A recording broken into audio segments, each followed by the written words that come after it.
Fala, maninhos! Meu nome é Natália. Eu sou a Carla. E seja bem-vindo ao nosso terceiro episódio do Switchcast. O podcast que traz casos de grande repercussão nacional, analisados sob uma nova perspectiva. E hoje, para ajudar a gente nesse Switch, a gente tem aqui o presidente do Sindicato dos Jornalistas do Amazonas, senhor Wilson Reis. Muito obrigada por aceitar o nosso Seja convite. muito bem-vindo. O senhor pode se apresentar para o pessoal que está assistindo a gente, falar um pouquinho do senhor? Eu sou amazonense, natural da cidade de Manaus. Já tenho mais de 35 anos no jornalismo. Tempo. E é uma forma de a gente vamos dizer assim, ter mais chance de contar mais histórias. Bem, e como eu até tinha comentado com vocês no início, meu trabalho todo foi muito em jornal, ou seja, impresso, e acompanhei todo um processo, desde a máquina de datilografia presente nas redações desses veículos impressos, até a mudança com o uso dos computadores, um 386 no início, que era alguma coisa diferente, bem simples, né?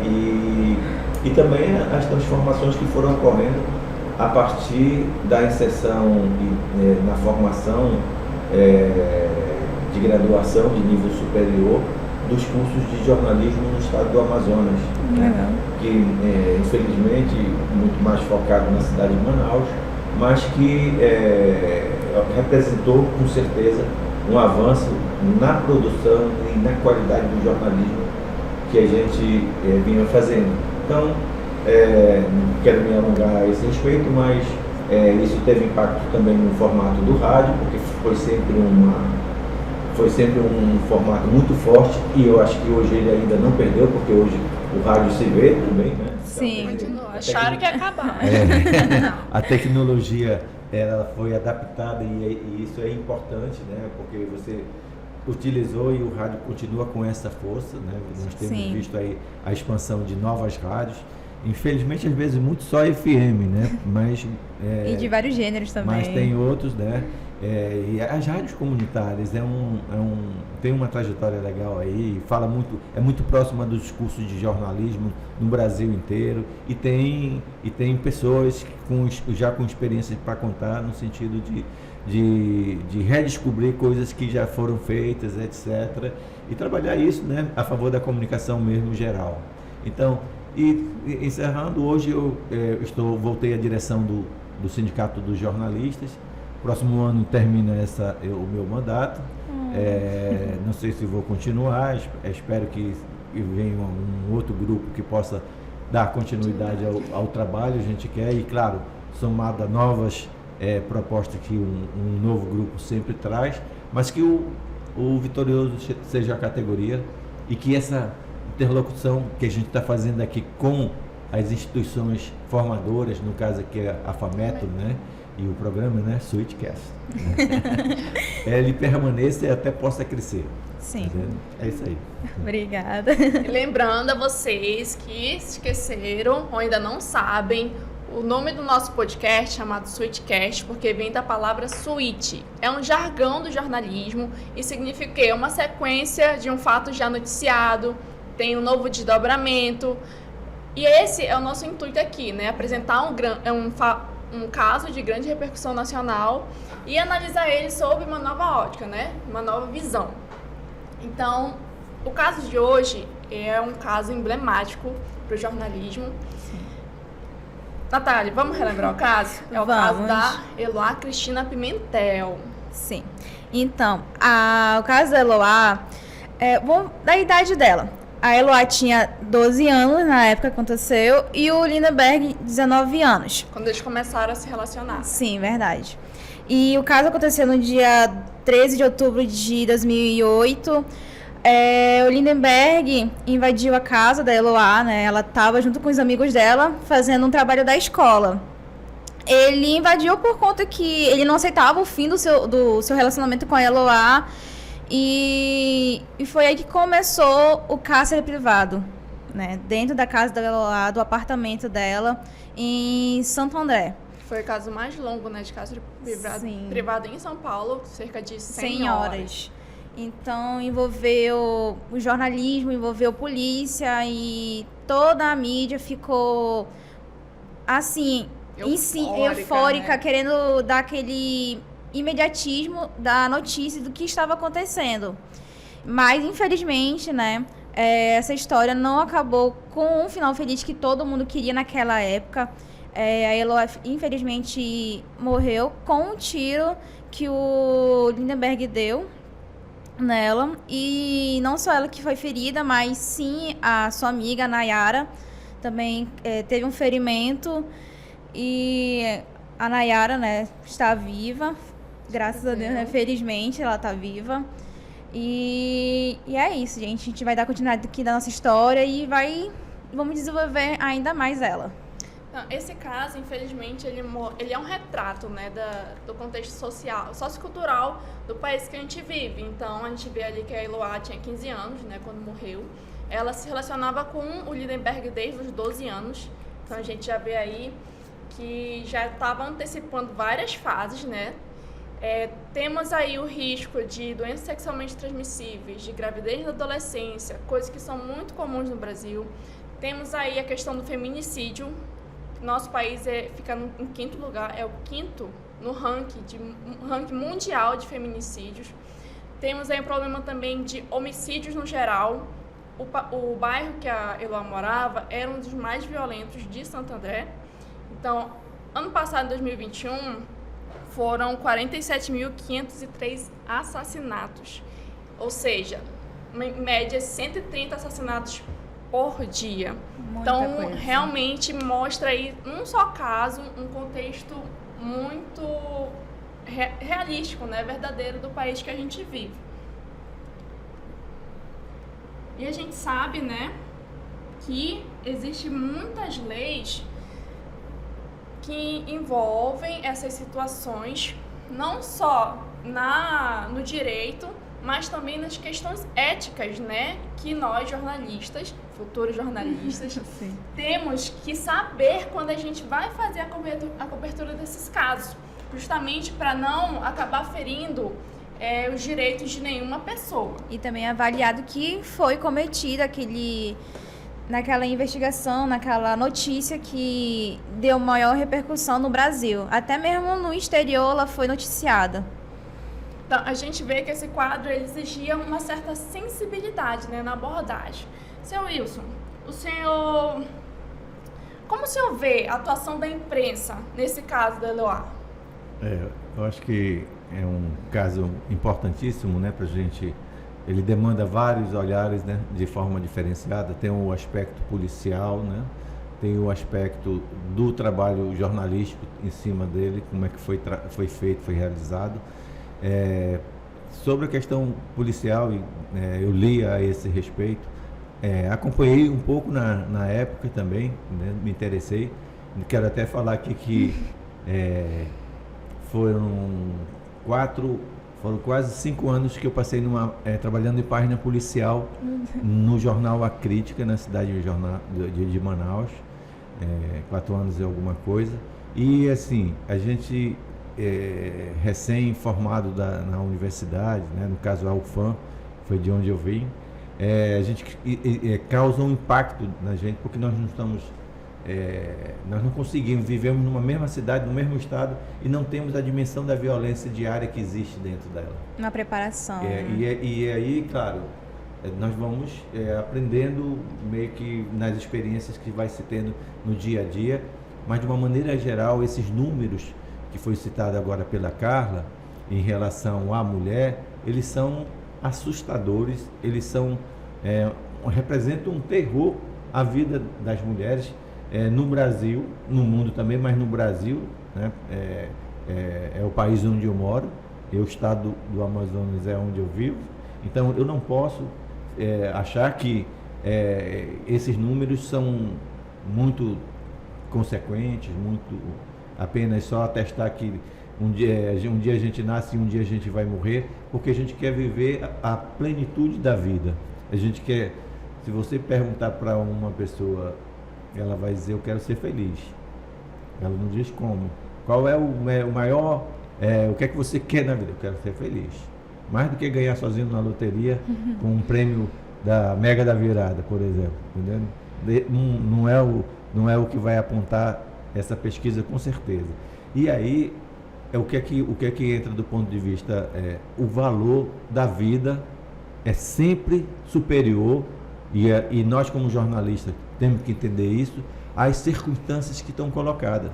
A defesa intransigente da vida é um valor da humanidade, da civilização, entendeu? Nós queremos ser felizes e plenamente felizes, e para isso a gente precisa ter acesso que a estrutura onde nós vivemos tem que gerar. O Estado brasileiro, no primeiro caso, os governos estaduais, as prefeituras municipais, que essa é a estruturação que nós temos na República Federativa Brasileira. Ou seja, tem um Estado federal, tem os seus governos estaduais e tem as prefeituras, que é onde as pessoas, né, os cidadãos vivem, né, no município X, etc, etc. Mais de 5 mil que existe no país, quase 6 mil municípios. E essa questão, quando a gente passa para o lado, né, o caso do Eloá, para o lado da imprensa, a imprensa, infelizmente, permanece ainda hoje com esse perfil, esses programas de cunho policial, e outros que não têm esse cunho, mas fazem vamos dizer assim, um mix, né, passando por essa questão policial, mas tendo outras abordagens, né? Ele ignorou totalmente essa questão ética do exercício profissional do jornalismo. Em busca de audiência, né? Sim. Você transformou num reality show, e isso, tipo assim, nem a grande imprensa, nem a média, nem a pequena deixou de querer participar e acompanhar.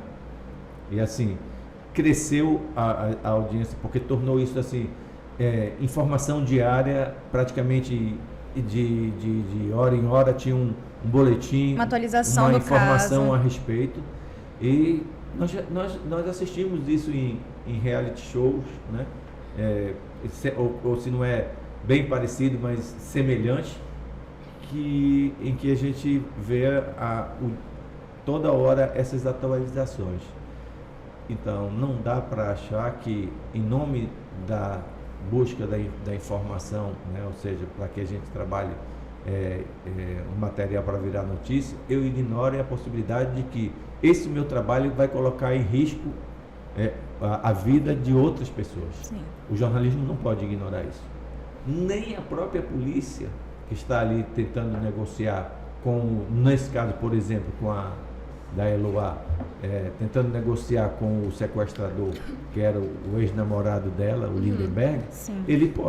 Ela pode querer fazer as coisas rapidamente, etc., nesse sentido. O problema é que ela foi buscar com o pessoal já treinado para isso dentro da corporação militar, que não lembro o nome, mas era um sargento na época, e ele tentou, conversou, etc. e tal. Só que como esse caso foi ganhando projeção no meio social, ou seja, na sociedade brasileira, e principalmente lá em São Paulo, o que é que aconteceu? Os picos de audiências foram lá para cima. Aí as empresas disseram, é aqui que a gente vai trabalhar. E aí se organizaram para passar esses boletins em tempos menores, etc. e tal, ignorando toda uma realidade que colocava em risco a vida da Eloá e da Nayara, que estava também lá dentro, entendeu? E que, pior, você vai, aí tem aquela não sei como, mas a produção lá do programa da Salomão, como é o nome dela? Sônia Abrão. Sônia Abrão, Salomão. Sônia Abrão, isso. E foi lá conseguir uma entrevista com... Eu tenho já esses 35 anos de jornalismo, não lembro em outro lugar do mundo que, numa situação de cárcere privado, como estava colocado após um sequestro, que o Lindenberg estava fazendo junto a Eloá e a colega, a amiga Nayara, que tenha sido feito uma filmagem, uma cobertura desse nível. Você está entendendo? Ali se tripudiou em cima da ignorância pública em nome da audiência máxima. Interferindo ainda no se eu trabalho fosse da polícia. resumir essa situação. Então, o jornalismo não pode fazer isso. Ele não tem o direito de tirar, ou pelo menos colaborar para tirar a vida de ninguém. Ele tem o inverso, de preservar. Sim. Porque o valor da vida, ele é universal. Entendeu? É um valor que se sobrepõe a outros valores em diferentes sociedades. A gente tem um painel aqui atrás do senhor, né? E quando você estava falando da Sônia Abrão, tá bem assim um trecho. Fico feliz de ter sido útil, disse Sônia Abrão, sobre o caso da Eloá. Eu queria que você comentasse sobre Você acha que foi útil a imprensa no caso da Eloá? Sobre isso? Qual foi o maior erro de que aconteceu naquele caso? Do que poderia ter sido mudado pela imprensa? Se houve uma boa intenção, e não bastam boas intenções para que as coisas aconteçam bem, entendeu? Você viu que o desfecho final mostra que os encaminhamentos que foram dados foi uma somatória de questões de encaminhamentos errados. Mas teve casos que a polícia foi lá e conseguiu salvar, né, a vítima. Uhum. Sim, mas nós estamos analisando especificamente o caso da Eloá e nessa série de cometimentos de erros da polícia e da imprensa que colaborou nessa situação, aumentando a expectativa na medida que estavam conseguindo os veículos, o crescimento da audiência, né, nesse sentido. Você viu que dentro lá do apartamento da Eloá tinha a televisão e o Lindenberg, que era o sequestrador, ele acompanhava esse movimento. Sim. Então ele estava por dentro de uma série de questões que a polícia poderia fazer, e até aquele momento havia só conversa, comprometimento de ambas as partes para que a coisa saísse bem, que ninguém morresse, etc. e tal. Estava sendo feito isso. Tanto é que a coisa não foi correta, que quando a polícia decide invadir, com um pseudo tiro que alguém policial tem ouvido, aí resolveram invadir. E esse, até hoje em dia, até o presente data, esse tiro não existiu de fato. Uhum. Entendeu? Nesse ponto a imprensa foi importante, né? Aí eles invadiram, e foi quando ele acabou detonando, porque ele já tinha vindo na porta, colocado o revólver na cabeça da Eloá. Então tinha uma situação de desequilíbrio emocional por parte do sequestrador. O rapaz era um rapaz novo, estava abalado, infelizmente, aí pelo gancho do machismo, ele expressava uma visão machista do homem ter poder sobre a mulher. Então, ainda que ela fosse sua namorada apenas, não era noivo, não era casado, não era nada para ela, mas ele se julgava superior a ponto de dizer que ele, quer dizer, de tirar a vida. Fora da Eloá ser menor de idade naquela época. Tem 15 anos, né? Sim. Então, expressa também uma visão machista que tem dentro da sociedade brasileira. Um rapaz de 22 anos, ele tinha 22, parece, né? Sim, 22. Quando ocorreu o crime. Quando ocorreu essa situação. De 22 anos, quando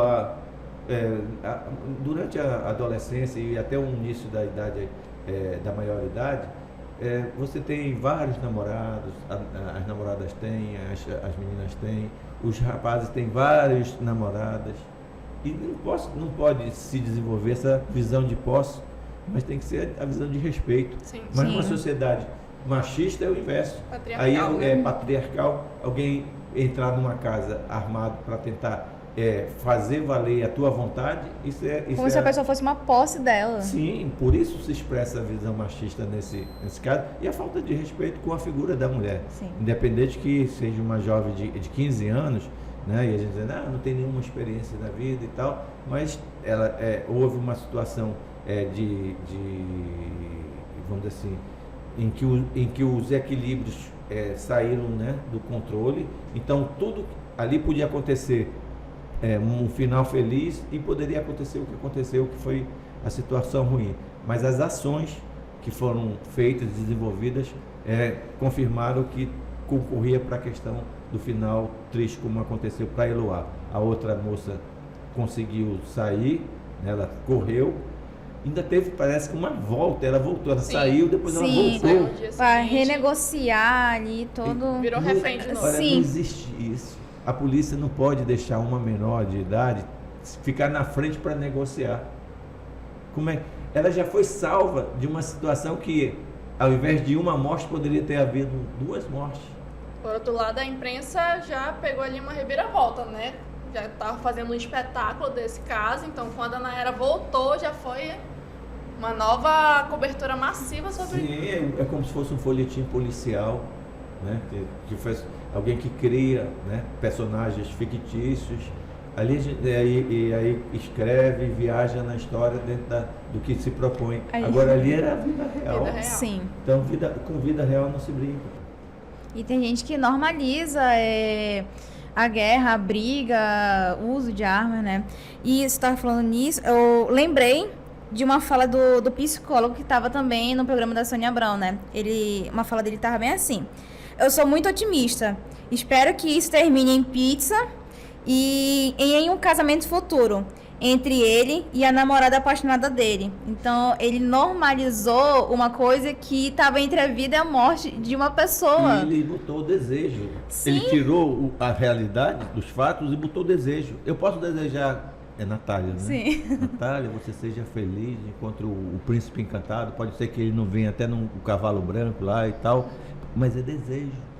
Sabe o que move as coisas? Realidade. Desejo é para você criar para o indivíduo, para a pessoa, uma predisposição para coisas boas, e tal, de pensar em coisas boas. Mas só isso. A gente tem que olhar para a realidade. Se a gente não fizer isso, a gente vai entrar em choque conosco mesmo. Porque muita coisa da realidade vai negar esses desejos e a gente vai dizer, vai virar as costas para a realidade. Que é o que acontece, infelizmente, com algumas pessoas. Sim. Então, quer dizer, essa questão da imprensa ter colaborado, do ponto de vista ético, é condenável. E é por isso que, de uma maneira geral, nós, em rodas de conversas, em debates, em círculos jornalísticos, nós combatemos essa visão da busca incessante, incansável, onde não vale tudo pela audiência, entendeu? Porque a gente sabe que já ficou provado em vários casos a irresponsabilidade com o ser humano, entendeu? Até mesmo nesse dia a dia entre prender marginais, etc e tal, e aí eu não estou defendendo o delito, né, o cometimento do crime, porque é ruim, entendeu? Prejudica pessoas, etc. Mas você não pode estimular isso nas pessoas. Tipo, bandido bom é bandido morto, você está entendendo? Então, quer dizer, quantas pessoas, por exemplo, às vezes não são presas e não tem nenhum crime, aí passa 5 anos, 10 anos, aí descobre que não tinha. Quer dizer, o Estado vai ter que indenizar aquela pessoa. Sim. E o Estado, no caso, somos nós, porque nós é que financiamos com os impostos os governos e o Estado brasileiro, como nós nos referimos ao Estado federal. Então, essas coisas, elas têm que ser de domínio do jornalista, porque você vai lá na busca do... Antigamente se trabalhava muito com o furo de reportagem.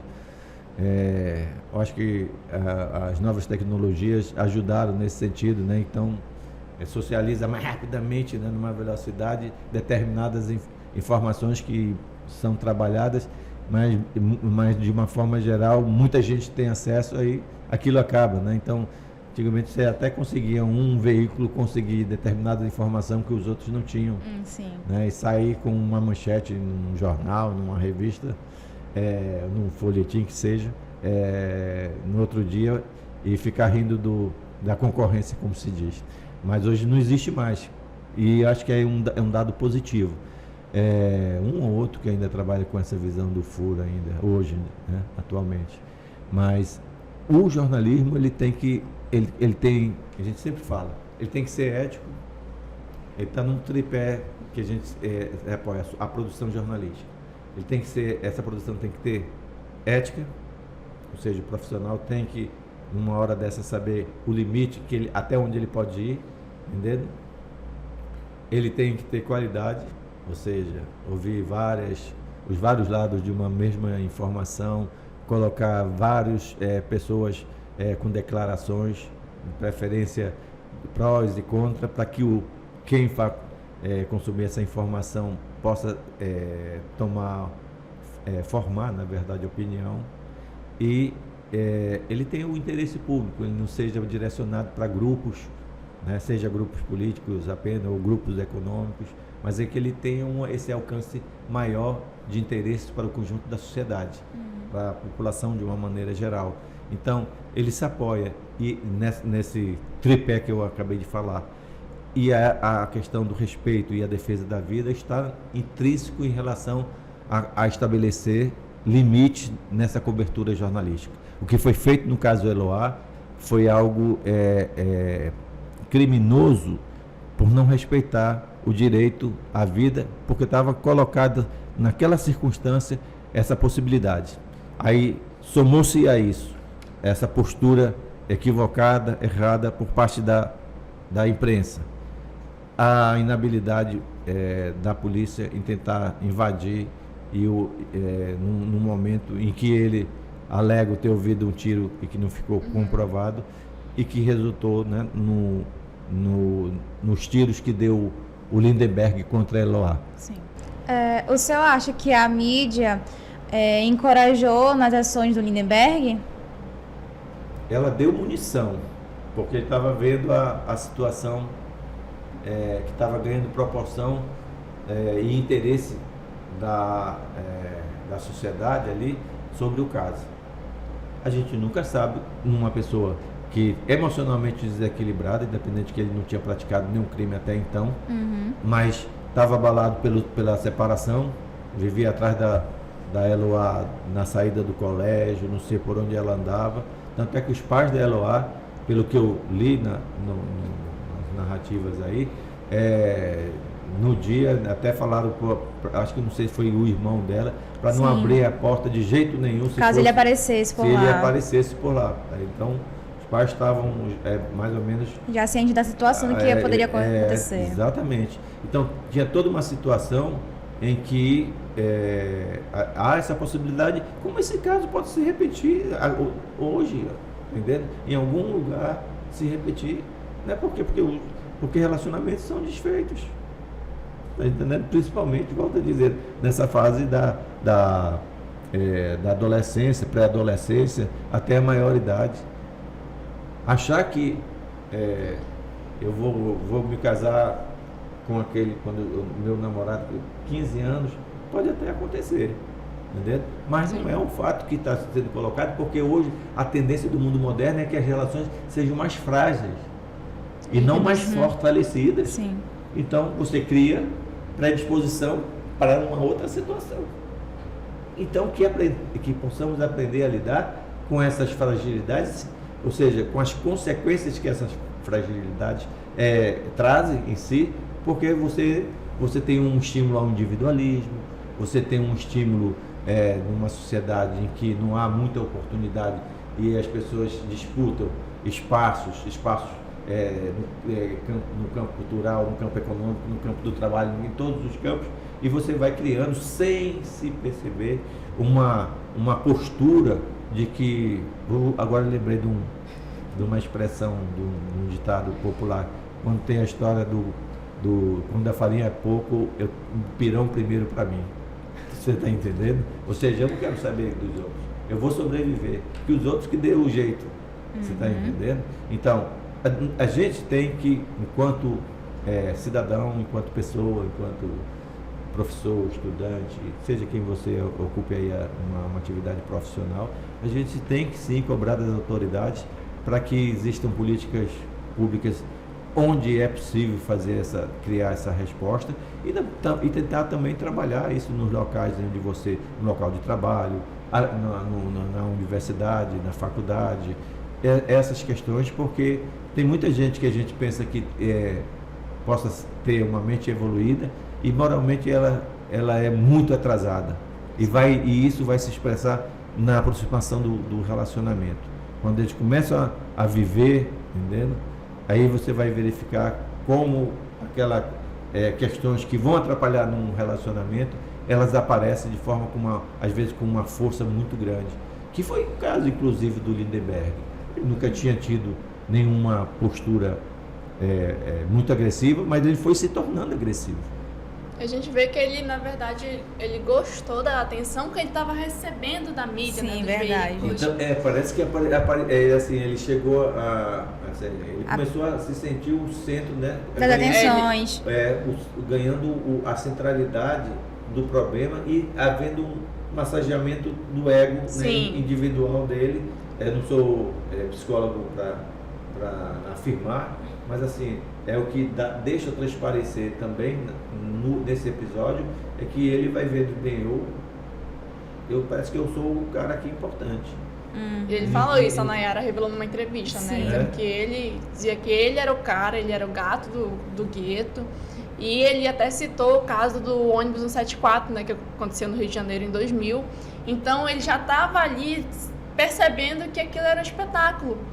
Então ele citou o caso pro repórter Luz Guerra, né? Antes do programa da Sônia Abrão, falando: vocês sabem como acabou o caso lá do ônibus, né? Do Rio de Janeiro, vocês sabem que acabou com a morte de uma refém, né, que serviu de escudo.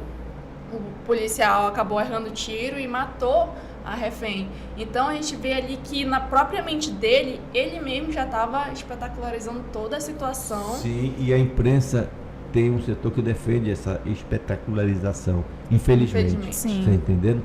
E aí é por isso que a gente tem que entrar com os argumentos para mostrar que isso coloca em risco a vida das pessoas. E um detalhe importante, quando você cita o caso do ônibus lá, 174 no Rio de Janeiro, que virou inclusive filme, né? Sim, tem um filme, né, que foi produzido. Olha, e no caso dela há duas coisas, como é que se diz, semelhantes. As duas vítimas eram mulheres. Exatamente. Olha só. Isso não é uma mera e insignificante coincidência. Não é um mero e insignificante detalhe. Duas mulheres.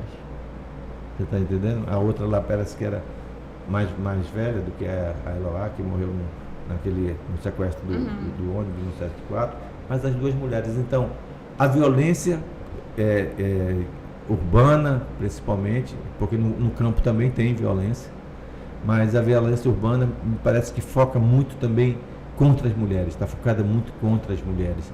E é preciso que a gente dê um basta nisso. E essa realidade é uma realidade que a gente tem que mudar.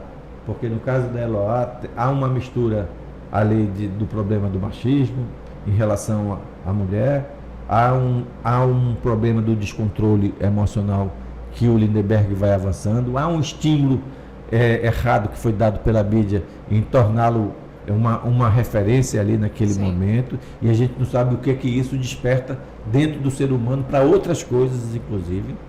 Não tem, aí volto a dizer, o especialista seria talvez um psicólogo para estar analisando aí essa situação mais comportamental e não estimular, porque a concorrência pode haver em qualquer sociedade em termos de cobertura jornalística, e vai haver, mas o respeito à vida está lá, limitando você passar de um determinado muro, de uma determinada cerca, porque do outro lado está lá a vida sendo questionada. E isso é o suficiente para que a gente possa dizer assim, não dá, eu como profissional, olha, isso aqui é assim. Não, mas o outro vai dar sim, o outro vai dar, a gente vai dizer que ele transpôs o limite, entendeu? E é bom lembrar que o jornalista, segundo o Código de Ética, ele é responsável por tudo aquilo que ele escreve. Então, é bom ter consciência, né, quando nós jornalistas, principalmente, formos apurar e divulgar um fato. Esse foi o nosso suíte do caso Eloá Cristina, com a participação do senhor Wilson, que é presidente do Sindicato do Jornalista do Amazonas. A gente está muito feliz com a sua participação aqui, por ter aceitado o nosso convite, por estar fazendo parte desse momento, né, que é muito especial aqui para a gente. Porque eu quero, na verdade, contribuir, né, com vocês. Eu passei por essa fase também, né? Então eu sei como é que são as coisas, a celeridade dos trabalhos nessa hora, a agonia que vai chegando quando a gente está rumo ao TCC aí, entendendo? Até na escolha dos temas, às vezes a gente leva um tempo para escolher. Sim, verdade. Mude de Como é que novo. fulana que era muito participativa, já escolheu um tema, já está com metade do trabalho adiantado e eu ainda estou aqui. Verdade. Não acontece essas coisas? Acontece. Sim, Mas aí a muito. gente tem que jogar sério e eu acho que e apostar que cada um tem um talento, né, para desenvolver e dependendo inclusive do professor orientador aí, que ele joga assim um papel importante, né, a professora, a orientadora, um papel importante no sentido tanto da escolha do tema como também do desenvolvimento para você afirmar alguma coisa nova naquela proposta. Essa é a grande contribuição que os TCCs podem dar em relação aos temas, à profundidade do trabalho, etc. e tal, porque às vezes a gente escolhe um tema que não tem tanto elementos para a gente aprofundar, por exemplo, né? Sim. Aí você fica agoniado e diz, poxa, o que é que eu vou escrever aqui nesse complicado? Mas em frente, que é a experiência que a gente vai vivendo e é isso que nos amadurece e que nos dá segurança para quando completar, né, chegar à conclusão do curso, a gente se sinta capaz de atuar no mercado.